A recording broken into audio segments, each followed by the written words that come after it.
اللہ الرحمن الرحیم۔ عزیز طلبہ، ڈاکٹر علامہ محمد اقبال کی ایک غزل کے ساتھ آپ کی خدمت میں پھر حاضر ہوں۔ ڈاکٹر علامہ محمد اقبال کی غزل سیکنڈ ایئر کے نصاب میں شامل ہے۔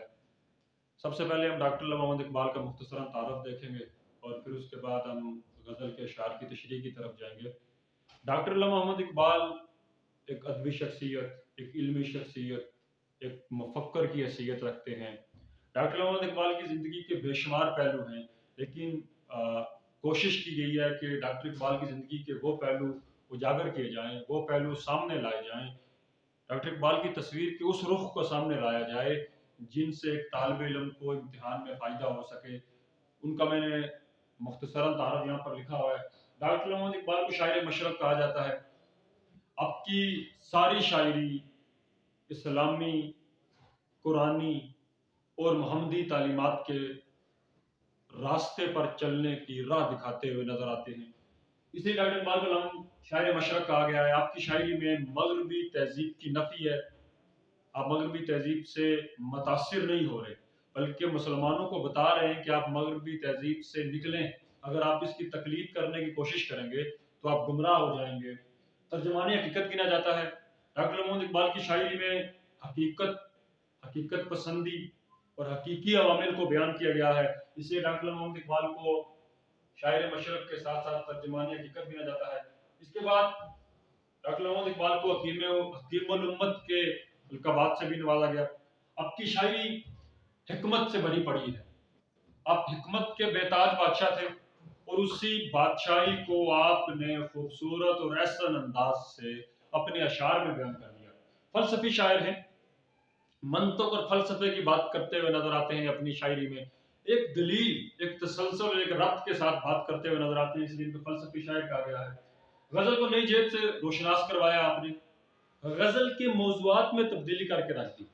غزل کا وہ موضوع جس پر بہت عرصے تک عورت کا غلبہ رہا، غزل کا وہ موضوع جس میں محبوب سے منسوب قصوں کہانیوں کو بیان کیا جاتا تھا، غزل کے موضوع میں پھر مزدور نے جگہ لی، پھر بعض اوقات غزل کے موضوع میں شعور اور بغاوت نے جگہ لی۔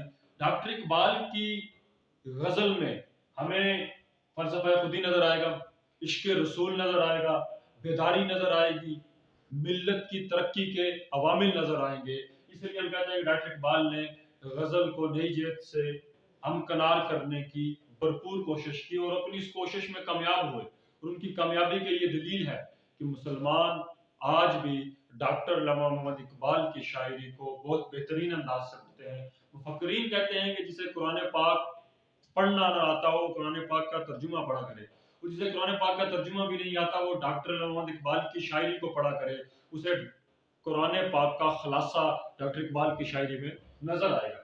عاشق رسول تھے، آپ کی زندگی نبی اکرم صلی اللہ علیہ وسلم کے عشق مبارک سے بھری پڑی نظر آتی ہے۔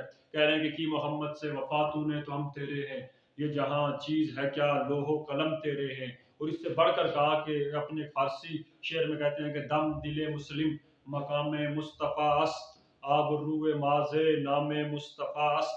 اس طرح سے عشق رسول سے بھری ہوئی شاعری نظر آتی ہے۔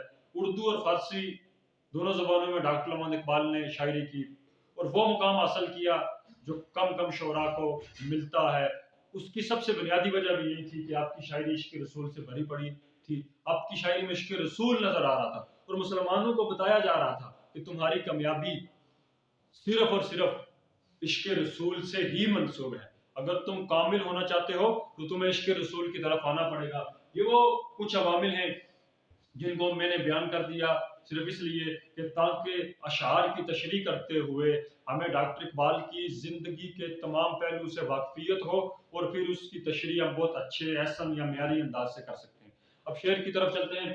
شعر ہے کہ جب عشق سکھاتا ہے آداب خود آگاہی، کھلتے ہیں غلاموں پر اسرار شہنشاہی۔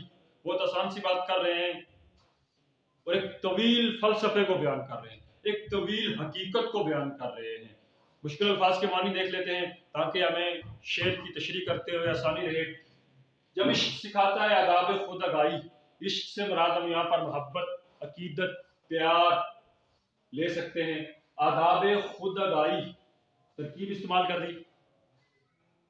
خود آگاہی ہوتا ہے خود کو پہچاننے کے طریقے، جاننا، پہچاننا، اپنے آپ سے واقف ہو جانا۔ کھلتے ہیں غلاموں پر اسرار شہنشاہی۔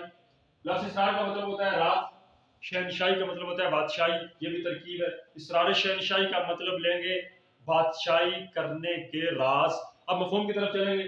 ڈاکٹر اقبال کہہ رہے ہیں کہ جب عشق خود کی پہچان عطا کرتا ہے تو پھر غلام بھی بادشاہی کے راز سے واقف ہو جاتا ہے یا بادشاہی کے رازوں کو جاننے لگتا ہے۔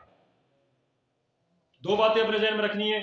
کہا جا رہا ہے کہ جب عشق انسان کو خود کو پہچاننے کے طریقے بتا دیتا ہے تو انسان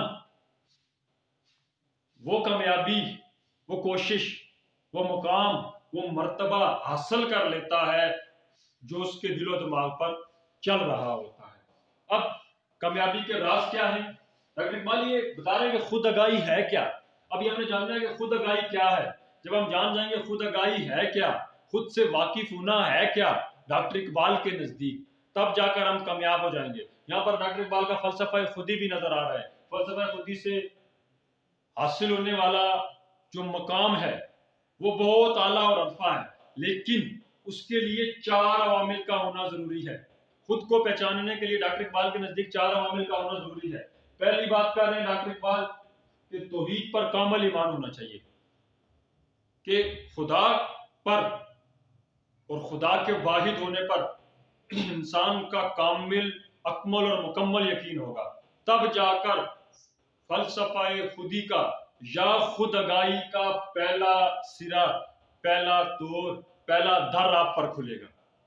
تو پہلے کیا ہے؟ خود آگاہی، توحید پر کامل ایمان لانا، توحید خدا کو اس کی ذات، اس کی صفات اور صفات کے تقاضوں میں واحد اور یکتا ماننا، عشق رسول سے سچی عقیدت یا رسول صلی اللہ علیہ وسلم سے سچی محبت، یہ دوسرا پہلو ہے۔ کیونکہ ڈاکٹر اقبال کے نزدیک در مصطفیٰ ہی وہ واحد راستہ ہے جو انسان کو خود سے واقف ہونے میں مدد دیتا ہے۔ تو دوسرا پہلو ہو گیا کہ نبی صلی اللہ علیہ وسلم سے سچی محبت۔ اب سچی محبت کیا ہے؟ سچی محبت یہ ہے کہ ہم اپنے قول، فعل اور عمل سے نبی صلی اللہ علیہ وسلم کی تعلیمات پر عمل کرتے ہوئے نظر آئیں۔ تیسری بڑی بنیادی چیز بتائی کہ قرآن کا عمیق مطالعہ اور پیروی۔ اگر ہم قرآن کے ساتھ لفظ سنت کا اضافہ بھی کر لیں تو پھر بھی ڈاکٹر اقبال کی شاعری کا موضوع درست رہے گا، اسے سمجھنے میں آسانی رہے گی۔ قرآن کی پیروی۔ اب نبی صلی اللہ علیہ وسلم کی تمام تعلیمات قرآن میں بصورت الفاظ موجود ہیں۔ ڈاکٹر اقبال نے کہا کہ تم نے خود کو پہچاننا ہے، خود سے واقف ہونا ہے، خود کو کسی قابل بنانا ہے، تو تمہیں جہاں پر خدا سے لو لگانی ہے، در مصطفیٰ سے فیض حاصل کرنا ہے، وہیں پر تمہیں قرآن سے روشنی حاصل کرنی ہے۔ کیونکہ قرآن تمہیں نبی صلی اللہ علیہ وسلم کی محفل میں بیٹھنے کے آداب سکھائے گا۔ کہا جائے گا کہ آہستہ بولو، یہ نبی صلی اللہ علیہ وسلم کی محفل ہے، آداب سکھائے گا قرآن تمہیں، طور طریقے اور انداز میں بہتری لائے گا۔ اور ان 3 چیزوں کے ساتھ ایک اور چیز کا اضافہ کر دیا، اور وہ کیا چیز ہے؟ مایوسی کے بجائے امید، ہمت اور جرأت کا درس۔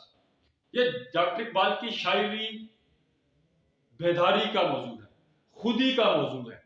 اس خودی کے 3 مراحل ہیں، ان 3 مراحل پر چلنے کے جو طریقے ہیں وہ یہ 4 طریقے ہیں۔ کون سے؟ خدا پر کامل ایمان، محمد مصطفیٰ احمد مجتبیٰ صلی اللہ علیہ وسلم سے سچی محبت، قرآن پاک کی تعلیمات پر عمل اور مایوسی کی نفی۔ یہ وہ 4 عوامل ہیں جو انسان کو سیکھنے میں، سمجھنے میں، جاننے میں مدد کریں گے۔ کس کو؟ اپنے آپ کو۔ پھر ہم مفہوم کو سمجھیں گے کہ جب عشق سکھاتا ہے آداب خود آگاہی، کہ جب عشق انسان کو خود کو جاننے کے طریقے سکھائے گا کیسے؟ ان 4 طریقوں سے۔ اب اگلے مصرے کی طرف چلتے ہیں۔ کھلتے ہیں غلاموں پر اسرار شہنشاہی۔ کہہ رہا ہے کہ جب تم ان 4 چیزوں پر کاربند ہو جاؤ گے، جب تم 4 چیزوں پر عمل کرنے والے ہو جاؤ گے تو پھر تمہیں کیا ملے گا؟ کہ غلام ہو کر بھی بادشاہی کے اصولوں سے واقف ہو جائے گا۔ پھر تم کہیں بصورت حضرت بلال غلامی کے باوجود موزن رسول بن جاؤ گے۔ اور وہ بلال جو زمین پر چلتے تھے اور آپ کے قدموں کی آواز عرش تک جاتی تھی۔ یہ اسرار شہنشاہی، یہ اسرار شہنشاہی ہے کہ انسان کی زندگی بدل جائے، اس کے انداز بدل جائیں۔ جب اسرار شہنشاہی حضرت ابوبکر صدیق پر کھلا تو وہ ابوبکر سے صدیق بن گئے۔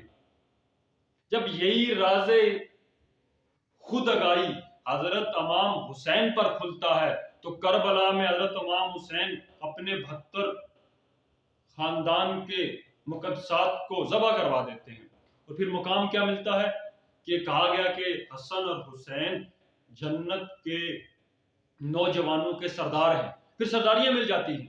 لیکن ان سب چیزوں کے پیچھے ملنے کے لیے ڈاکٹر اقبال جس چیز پر زور دے رہے ہیں وہ ہے خود آگاہی، خود کو جاننا، خود کو پہچاننا۔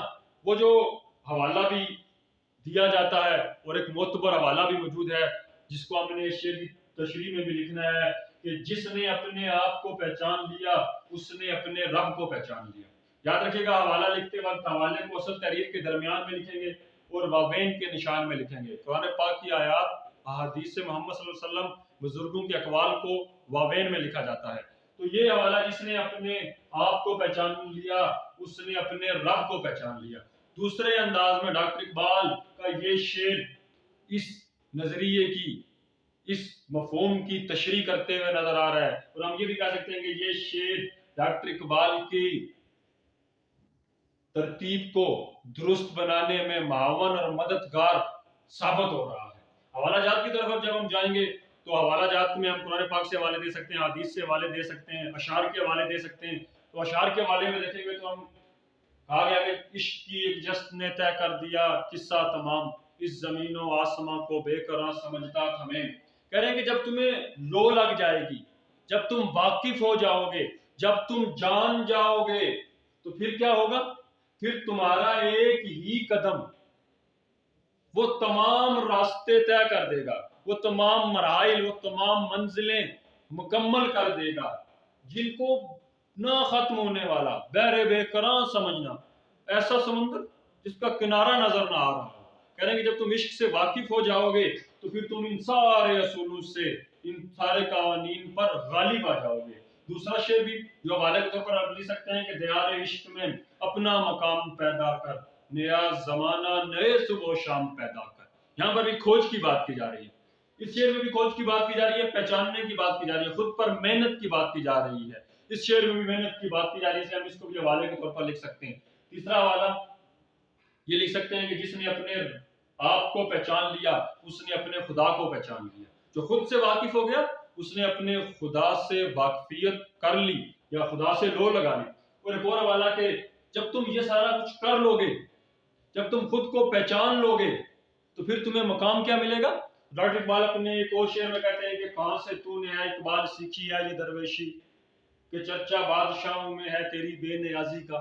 کہ جب تم سیکھ جاؤ گے خود کو، جب تم خود سے واقف ہو جاؤ گے، جب تم اپنے اندر چھپی ہوئی صلاحیتوں سے واقف ہو جاؤ گے تو پھر تمہیں زمانہ کچھ نظر نہیں آئے گا، کیونکہ مسلمان سب امتوں سے، مسلمان تمام نظریات سے، تمام تصورات سے اونچا ہے، غالب ہے۔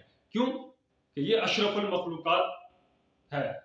اور یہ شعر کا تسلسل بن گیا سارا، جس میں آپ یہ سارے چیزیں حوالے کے طور پر لکھ سکتے ہیں۔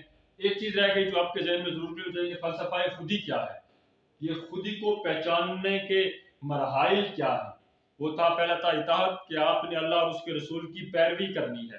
یاد رکھیے گا ان 3 مراحل کو طے کرنے کے لیے آپ کو ان 4 چیزوں کی ضرورت پڑے گی۔ تو اطاعت کیا؟ اللہ اور اس کے رسول کی ماننا، تو اس کے لیے کہا گیا کہ ماننا کیسے ہے؟ توحید پر کامل ایمان رکھنا ہے، نبی صلی اللہ علیہ وسلم سے سچی محبت اور عقیدت رکھنی ہے، اور قرآن کا عمیق مطالعہ کرنا ہے۔ پھر ضبط نفس کہا گیا۔ یہ جو ضبط نفس ہے اس کا مطلب ہے کہ تم نے مایوسی کی طرف نہیں جانا، تم نے ہمت سے، حوصلے سے کام لینا ہے۔ اور پھر خودی کا آخری مرحلہ، خودی کی آخری سیڑھی تمہیں ملے گی، وہ کیا ہے؟ نیابت الہی، خدا کی قربت، خدا کی معرفت، جسے ہم کہتے ہیں کہ ولی بن جاؤ گے، تم عارف ہو جاؤ گے۔ وہ ڈاکٹر اقبال کے شعر کا ایک مصرع ہے کہ ہاتھ ہے اللہ کا بندہ مومن کا ہاتھ، کہ تم وہاں تک پہنچ جاؤ گے. کہاں تک پہنچ جاؤ گے؟ جس کے لیے ایک اور حدیث میں کہا گیا کہ اے ابن آدم، اگر تم میری اتباع کرو گے تو تم میری طرف 1 قدم چل کے آؤ گے، میں تمہاری طرف 10 قدم چل کے آؤں گا. تم چل کے آؤ گے، میں دوڑ کے آؤں گا. تم پکڑو گے، گرفت میری ہوگی. تم دیکھو گے، نظر میری ہوگی. یہ مقام حاصل ہو جائے گا. لیکن ڈاکٹر اقبال کہہ رہا ہے کہ یہ مقام ایسے نہیں حاصل ہوگا. یہ مقام تمہیں حاصل ہوگا خود آگاہی سے، اور خود آگاہی تمہیں حاصل ہوگی خودی سے. خودی تمہیں حاصل ہوگی اطاعت، ضبط نفس اور نیابت الہی سے. اطاعت، ضبط نفس اور نیابت الہی تمہیں حاصل ہوگی توحید پر کامل ایمان لانے سے، نبی کریم صلی اللہ علیہ وسلم سے سچی محبت کرنے سے، قرآن پاک کا مطالعہ کرنے سے، اور ان تمام چیزوں کے ساتھ امید کا دامن تھامو گے. تب جا کر تمہیں یہ مقام ملے گا کہ تم غلامی کے پہلو میں غلام ہو کر بھی بادشاہی کے گر جانو گے. تم ایاز کے مقام اور مرتبے پر پہنچ جاؤ گے. تم بلال کے مقام اور مرتبے پر پہنچ جاؤ گے. تم یاسر اور عمار کے راستے پر پہنچ جاؤ گے، جہاں پر تمہیں یہ مقام ملے گا کہ تمہارے لیے اور تمہاری شان میں اللہ تعالیٰ قرآن پاک میں آیات کے ذریعے حوالے دے گا. جیسے صحابہ کرام کے لیے کہا گیا کہ جس نے میرے نبی کی پیروی کی تو خدا نے ان کے لیے جو انعامات کا ذکر کیا کہ رضی اللہ عنہم ورضوا عنہ، یہ مجھ سے راضی ہیں اور میں ان سے راضی ہوں. یہ سارا مقام، فیض اور مرتبہ ڈاکٹر اقبال مسلمان کو بتانا چاہ رہے ہیں، اور بتانے ہیں کہ یہ سب کچھ تمہیں مل سکتا ہے. تم خدا کے ہاں منظور سے مقبول تک جا سکتے ہو. تم خدا کے ہاں کامل درجوں تک جا سکتے ہو. اس کے لیے ضروری ہے کہ تم اپنے آپ سے واقف ہو جاؤ، اور واقف ہونے کے طریقے میں نے آپ کو بتا دیے. یہ واقفیت کے طریقے ہیں جن کو ڈاکٹر اقبال اس شعر میں بیان کرنا چاہ رہا ہے. آخری بات ذہن میں رہے کہ ڈاکٹر اقبال کے دور میں تحریک پاکستان اپنے عروج پر تھی. ڈاکٹر اقبال اس تحریک پاکستان میں کام کرنے والے مسلمانوں کو ان کا مقام اور مرتبہ بتا رہے ہیں، اور اس کے ساتھ مسلمانوں میں مایوسی بھی آ رہی تھی سلطنت عثمانیہ کے ٹوٹ جانے کی وجہ سے. ڈاکٹر اقبال وہاں سے بھی انہیں بتا رہے ہیں کہ تم نے مایوس نہیں ہونا، تم ہوشیار ہو کر اچھے انداز سے کام کرتے رہو. ہر کامیابی اور ہر کامرانی آخر کار تمہیں ملے گی. اور وہ ڈاکٹر اقبال کے اشعار کی صورت میں ہمیں ملی کہ پاکستان بن گیا. اسی لیے کسی شاعر نے کہا کہ نقش ہے دل پہ وہ تحریر پاکستان ہے، مصطفیٰ کے نام کی جاگیر پاکستان ہے.